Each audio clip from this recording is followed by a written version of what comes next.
నమస్కారం అండి.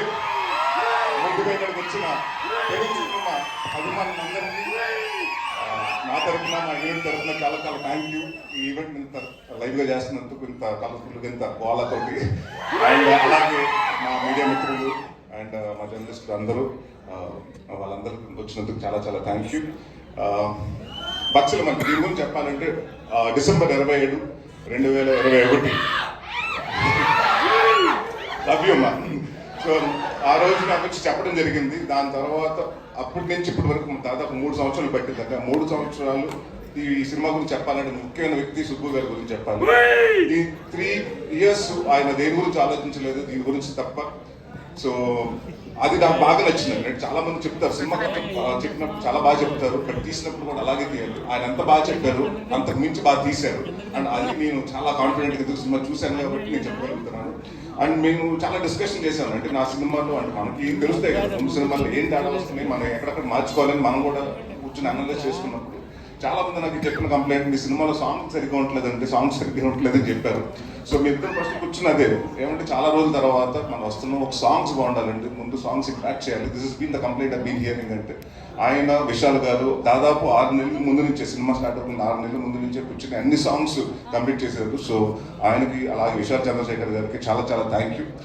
చాలా కష్టపడి చాలా ఇష్టపడి చేశారు సినిమా. అండ్ అందరూ అండి, ఇట్స్ నాట్ వన్ పర్సన్. అంటే జనరల్గా ఏమంటారంటే సినిమా బాగుందంటే వాళ్ళు లక్కో లేకపోతే ఇంకోటో అని కాదండి. ఇక్కడ అందరం టీమ్ ఎఫర్ట్. రచయిత ప్రసాద్ గారు కెమెరామెన్ అలాగే ఉంటుంది, కెమెరా మా చోట ప్రసాద్ గారు ఆర్ట్ డైరెక్టర్, మన ఎడిటింగ్ అలాగే ఉంటుంది, మా బ్రహ్మకడ్లి గారు ఆర్ట్ డైరెక్టర్, ఆయన వర్క్ ఎడిట్స్, లైక్ అందరూ 24 క్రాఫ్ట్స్ కలుస్తేనే సినిమా. సో ఈ సినిమాకి నేను కాన్ఫిడెంట్గా చెప్పగలుగుతాను. అంటే రేపు సినిమా చూసిన తర్వాత కూడా చెప్తారు, ప్రతి ఆర్టిస్ట్ గురించి మాట్లాడతారు, ప్రతి టెక్నీషియన్స్ గురించి మాట్లాడతారు. ప్రసాద్ బెహ్రా ఇంకా ఇలాగే నువ్వు ఇప్పుడు ఏ వస్తున్నాయో నువ్వు స్క్రీన్ మీద వస్తుంటే థియేటర్లో రేపు ఇలాగ నలుపు రావాలని కోరుకుంటున్నాను. And one of the finest actor అండి, అండ్ చాలా సటిల్గా చేస్తాడు, చాలా and one of the good writer also. And నేను కూడా నిన్ను ఒక నెక్స్ట్ వెన్నెల కిషోర్ లాగో లేకపోతే ఒక సత్య లాగో మైనార్చ లాగో ఒక పెద్ద స్థాయిలో చూడాలి. అండ్ డెఫినెట్గా ఐ నో 1-2 yearsలో నువ్వు డెఫినెట్గా మాకు కూడా డేట్ లేవు, ఆ స్థాయికి బిజీ అవ్వాలని కోరుకుంటున్నాను. అండ్ మా మధు గారు ప్రతి చోట అంటే దేవుడు వరం ఇచ్చిన పూజ వరం లేనట్టు ఇంకా డైరెక్ట్ ఓకే అన్నప్పుడు ఈయన వెనకాల నుంచి మానిటర్ నుంచి ఇలా అంటుంటాడు, థర్డ్ డిసిషన్ లాగా మేము ఆయన కోసం చూస్తుంటాం ఏం జరుగుతుందని. సో ప్రతిదీ అంటే ఆయనకి అంత పర్ఫెక్ట్గా ఉండకపోతే ఆయన ఒప్పుకోడు. సో ఎప్పుడు అదే చెప్పారు కదండి, అంటే పెద్దగాడి నుంచి అన్నింటిలో ఆయన చాలా దగ్గరగా పాత్ర చాలా పోషించారు. సో థ్యాంక్ యూ అండి.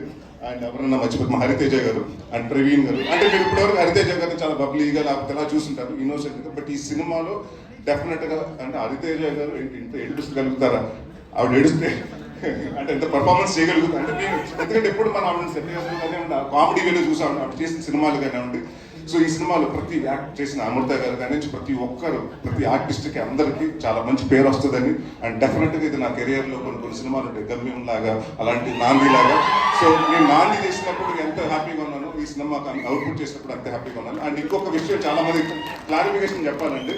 చాలా మంది ఏంటంటే నేను ఓన్లీ సినిమా నరేష్ అన్నవాడు సీరియస్ సినిమాలు చేస్తున్నారు, కామెడీ సినిమాలు చేయట్లేదు అని అంటున్నారు.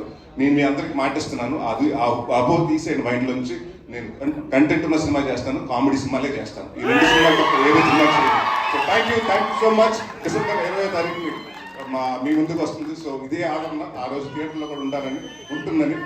Thank you very much.